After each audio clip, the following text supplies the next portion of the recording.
Apa itu sertifikat tanah? Sertifikat hak atas tanah merupakan surat tanda bukti hak atas tanah untuk menjamin kepastian hukum.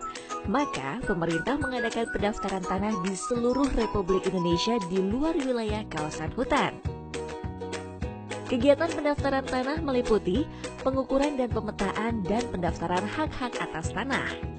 Pendaftaran hak-hak atas tanah dilakukan dengan dua cara.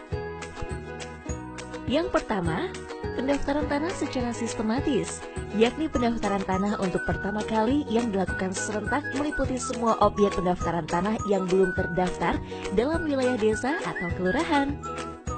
Yang kedua, pendaftaran tanah secara sporadik, yakni pendaftaran tanah untuk pertama kali mengenai satu atau beberapa objek pendaftaran tanah dalam wilayah atau bagian wilayah desa atau kelurahan secara individual atau massal.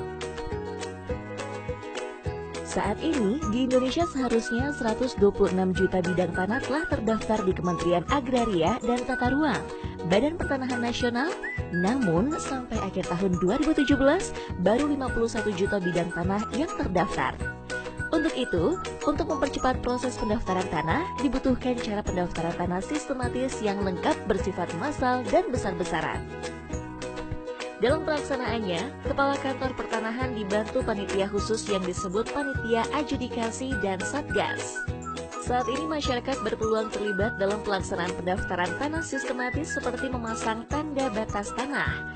Percepatan pendaftaran tanah di Indonesia ditetapkan dengan target besar, yaitu 5 juta bidang tanah di tahun 2017, 7 juta di tahun 2018, 9 juta di tahun 2019, dan masing-masing 10 juta bidang tanah di tahun-tahun berikutnya.